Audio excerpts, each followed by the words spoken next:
Hello students, आज हम बहुत ही इंपॉर्टेंट टॉपिक डिस्कस करने वाले हैं यहाँ पे क्लास 11th का मूल कॉन्सेप्ट। मूल कॉन्सेप्ट रिलेट करता है जैसे हमने मूल के बारे में पढ़ा हुआ है ना कि मूल किसे कहते हैं। ये एक फंडामेंटल यूनिट है।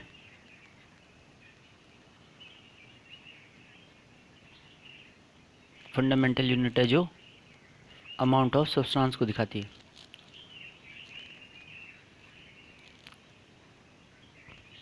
ठीक है, पदार्थ की मात्रा को मूल से हम दिखा लेते हैं।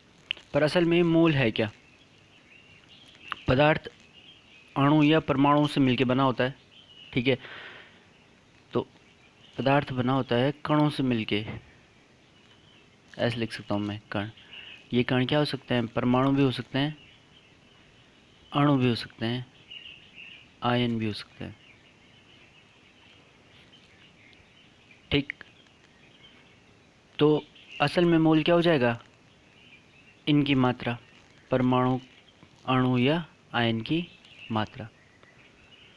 ठीक है, तो मोल कॉन्सेप्ट यही दर्शाता है। मोल के बारे में यहाँ पे डिस्कस किया गया है। तो पहला है मोल किसके प्रोपोर्शनल होता है? अणु के, जो मैंने अभी बताया, अणु, परमाणु या आयन के। मोल असल में दिखाता है परमाणु, ये संख्या को। मैंने अभी कहा कि मोल क्या है? पदार्थ की मात्रा है। ठीक है, और पदार्थ की मात्रा को जब ये दिखाता है तो पदार्थ किससे मिलके बना होता है? कणों से मिलके बना होता है। ठीक है, वो परमाणु, अणु या आयन हो सकते हैं। तो पदार्थ की मात्रा कितनी होगी? जितनी इन कणों की संख्या होगी उतनी तो इस पदार्थ की मात्रा भी होगी। ठीक है, तो कणों की संख्या। तो असल में जो मोल होता है वो कणों की संख्या को दर्शाता है। इसीलिए मोल प्रोपोर्शनल टू अणु, या यहाँ पे लिख सकते हैं कणों की संख्या। और ये मैंने तुम्हें पहले बता दिया कि कण मतलब परमाणु, अणु या आयन। ठीक, जो मोल जो टर्म है उसका अर्थ होता है ढेर या समुदाय। जब बहुत सारे कण आपस में इकट्ठे होते हैं तो वो पदार्थ बनाते हैं। ठीक है, और उसकी मात्रा ही क्या कहलाती है? मोल। ठीक, तो ओस्टवाल्ड ने दिया था ये टर्म 1896 में। ठीक, और 1967 में से पदार्थ की मात्रा के रूप में ले लिया गया। ठीक, अब मोल को डिफाइन करना था कि मोल असल में क्या होगा। जैसे हमने बोल दिया कि कण इकट्ठे करने हैं भैया, वो बोल देंगे हम मोल है। अब वैज्ञानिकों की बात समस्या है कि एक मोल मने क्या। ठीक है, एक मोल को हम कैसे डिफाइन करेंगे? तो एक मोल को डिफाइन करने के लिए कार्बन 12 को बेस माना गया। ठीक है, और बोला गया कि कार्बन 12 के 12 ग्राम में जितने परमाणु उपस्थित होंगे वो उसे क्या कह देंगे हम? एक मोल कह देंगे। ठीक है, तो पदार्थ की वह मात्रा जिसमें कार्बन 12 के 12 ग्राम में उपस्थित परमाणु के बराबर पदार्थ के कण उपस्थित होते हैं, पदार्थ का एक मोल कहलाती है। कुल मिला के बात यह है कि कार्बन 12 के 12 ग्राम में जितने परमाणु होते हैं उसे बोल देते हैं हम एक मोल। ठीक है, तो वही डेफिनेशन यहाँ पे लिखी हुई है। और कार्बन 12 के 12 ग्राम में परमाणु की संख्या होती है 6.022 इंटू 10⁻23। ठीक है, इसे बोलते हैं अवोगाद्रो नंबर, अवोगाद्रो संख्या। इसे दिखाते हैं Na से। ठीक, तो अब हम ये क्या बोल सकते हैं? जब हमने एक मोल को डिफाइन कर दिया कि एक मोल किसे कहेंगे?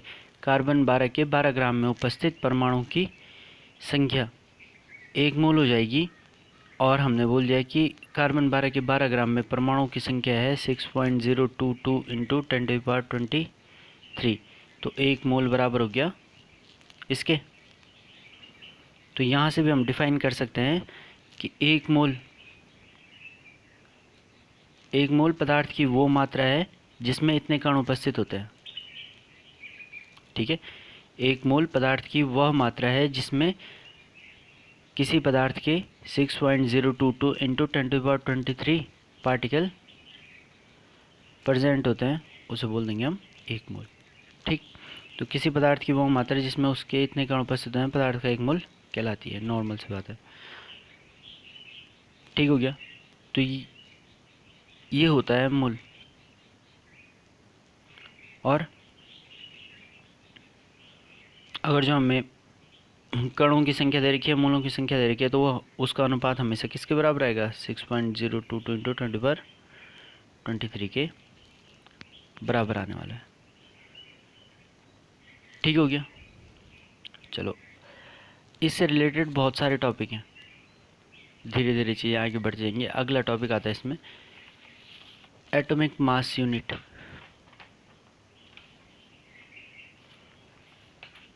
एटॉमिक मास यूनिट परमाणु भार की इकाई हुई। ठीक है,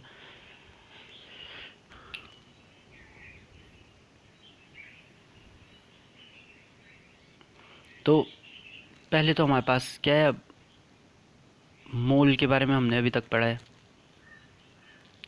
ठीक है, पदार्थ की मात्रा मोल है, पदार्थ कणों से मिलके बना होता है, और इसका जो फंडामेंटल पार्टिकल है वो क्या है? परमाणु। सबसे छोटा पार्टिकल परमाणु। ठीक है, इस परमाणु का भार, जब हम किसी परमाणु के भार की बात करते हैं तो हमें मिलता है परमाणु भार। ठीक है, और परमाणु का भार किस पे डिपेंड करता है? Number of electron, number of proton, number of neutron पे। ठीक है, अब बार बार जब हम इन तीनों की बात करेंगे, इन तीनों के मास को जोड़ देंगे तो हमारे पास किसी परमाणु का भार आ जाएगा। जैसे मैं बात करूं कार्बन 12, कार्बन 12 में 6 प्रोटॉन, 6 इलेक्ट्रॉन और 6 न्यूट्रॉन होते हैं। ठीक, तो इनका टोटल वेट कैसे निकालूंगा मैं?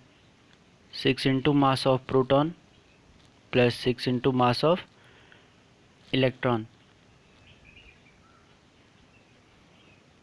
Plus 6 into mass of neutron. तो ये बराबर आ जाएगा इसका एटॉमिक वेट।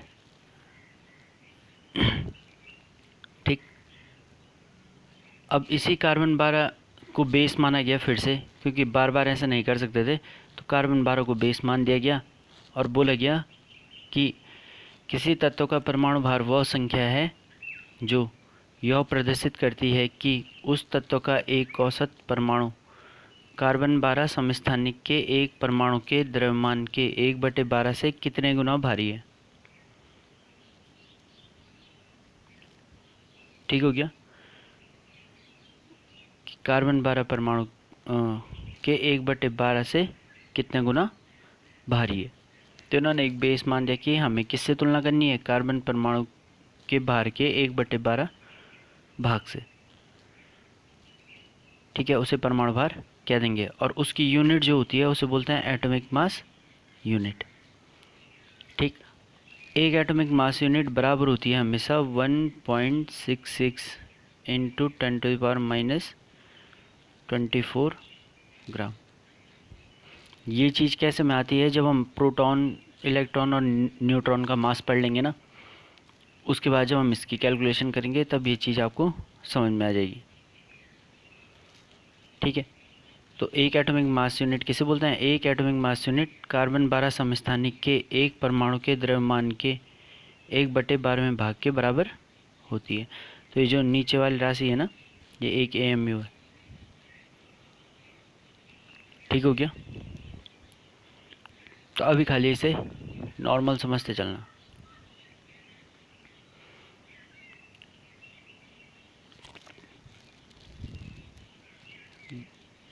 अगला इसमें आते एक एवरेज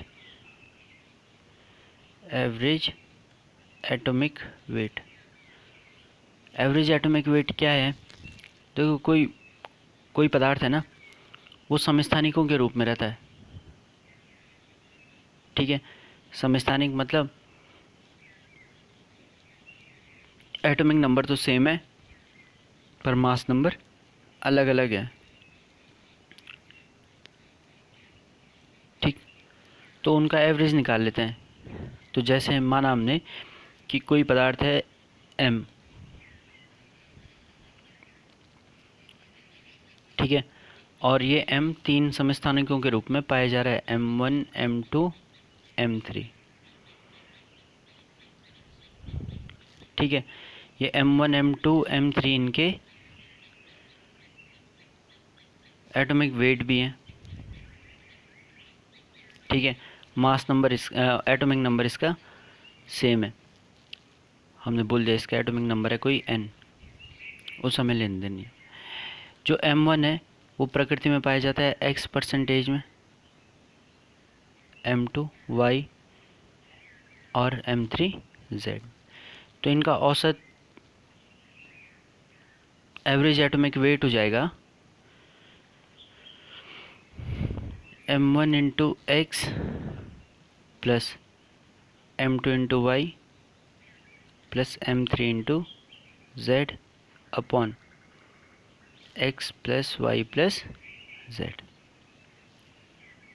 ठीक है, तो ऐसे में हम एवरेज एटॉमिक वेट निकाल लेते हैं। ठीक है, तो यहाँ पे बात आई। अब देखो यहाँ पे यूनिट क्या होगी, जब मैं किसी भी तत्व का परमाणु भार बोलूँगा तो हम बोलेंगे एटॉमिक मास यूनिट। ठीक, अगला आता है इसमें मोलर मास।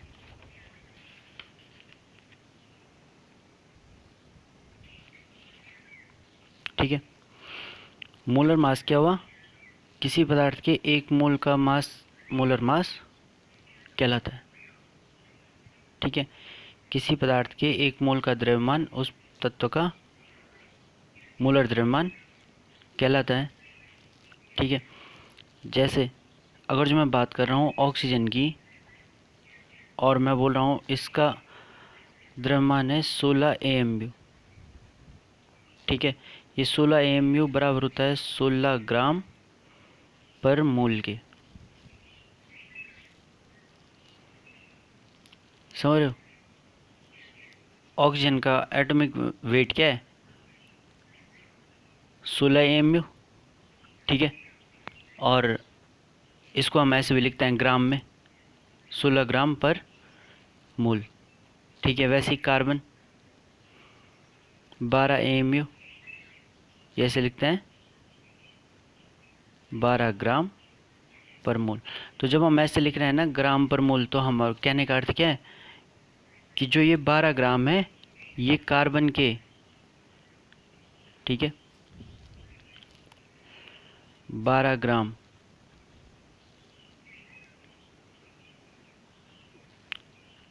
कार्बन में उपस्थित, सॉरी ये नहीं, एक मोल कार्बन परमाणुओं का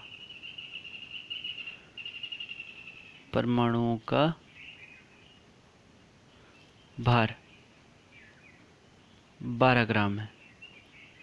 ठीक है, वैसे ही अगर जो मैं 16 ग्राम बोल रहा हूँ तो एक मोल ऑक्सीजन परमाणुओं का भार 16 ग्राम है। ठीक है, जैसे मैं NH3 की बात करूँ तो NH3 का फॉर्मूला मास, या इसे मैं बोलूँ मॉलिक्यूलर मास, अणुभार। तो अणुभार किसे कहते हैं? किसी अणु में उपस्थित परमाणुओं का भार को जोड़ दे जब हम ना, तो मॉलिक्यूलर मास मिल जाएगा। ठीक है, और इसका आएगा कितना? 17 ग्राम पर मोल। ठीक, तो हम इसे क्या बोल देंगे कि एक मोल NH3 अणुओं का भार 17 ग्राम है। ठीक है, तो ये था हमारे पास मोलर द्रव्यमान। दूसरा, एक तत्व के पदार्थ के एक मोल का आयतन मोलर आयतन कहलाता है। ठीक है, मोलर आयतन की बात करेंगे तो फिर वही 6.022 इंटू 10⁻23 कणों का आयतन। ये इतने कण जितना स्थान घेरते हैं उसे बोल देंगे हम मोलर आयतन। इसी मोलर आयतन से जुड़ी अवोगार्डो परिकल्पना होती है। अवोगार्डो का नियम हमने पहले भी पढ़ा है कि समान ताप व दाब पर सभी गैसों के समान आयतन में अणुओं की संख्या समान होती है। ठीक है, V proportional to N।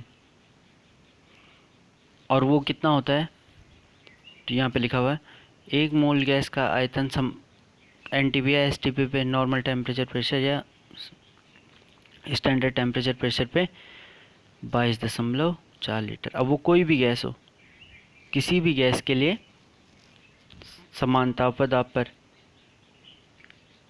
1 mole gas का आयतन हमेशा 22.4 लीटर होता है। ठीक है, तो अगर जो कहीं पे सवाल आ जाए कि 1 लीटर, ठीक है, 22.4 लीटर में कणों की संख्या हो गई अवोगार्डो संख्या के बराबर, तो 1 लीटर में कणों की संख्या कितनी हो जाएगी, Na/22.4 लीटर। ठीक है, तो ऐसे में हम चीज़ों को निकाल लेते हैं। ठीक, तो यहाँ पे कुछ टॉपिक हमने अभी कवर किए हैं। इसमें आता है एक ग्राम एटॉमिक मास। ठीक है, तो चीज़ें कंफ्यूज किन चीज़ों में होना है, देखो हम बात करेंगे जब हम एटॉमिक मास की बात करेंगे ना, एटॉमिक मास, इसकी यूनिट होती है एटॉमिक मास यूनिट। दूसरी इसकी यूनिट होती है ग्राम पर मोल। ठीक है, जब इस एटॉमिक मास यूनिट को हम ग्राम में दिखाते हैं तब हम उसे बोलते हैं ग्राम एटॉमिक मास।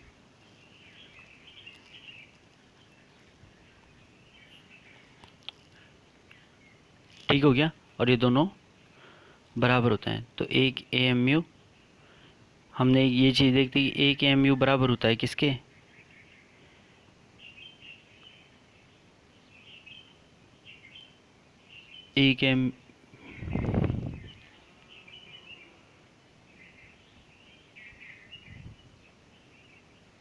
1 AMU बराबर 1 परमाणु का भार।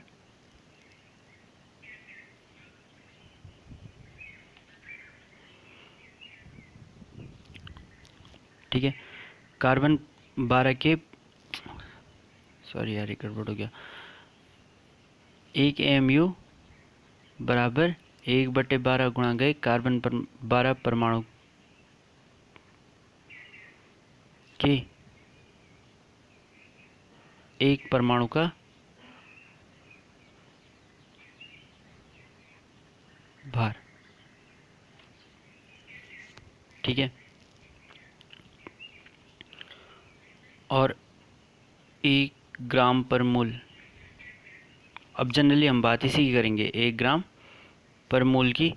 तो 1 ग्राम पर मोल बराबर होता है 1 मोल या 6.022 इंटू 10⁻23 कणों का भार। ठीक है, ये चीज़ ध्यान रखनी है। तो कहीं पे लिखा आ गया कि नाइट्रोजन 14 × 2 बराबर 28, और इसके आगे क्या लिख देंगे हम, ग्राम पर मोल। ठीक है, तो इसका मतलब क्या हुआ, ये जो भार दे रखा है वो किसका है, 6.022 इंटू 10⁻23 नाइट्रोजन मॉलिक्यूल्स का वेट। वेट है 28 ग्राम। ठीक, तो इन चीज़ों में कंफ्यूज होता है, तो ये चीज़ें ध्यान रखनी है, इनके नोट्स बना लेना, फिर कैलकुलेशन इसकी कर लेंगे।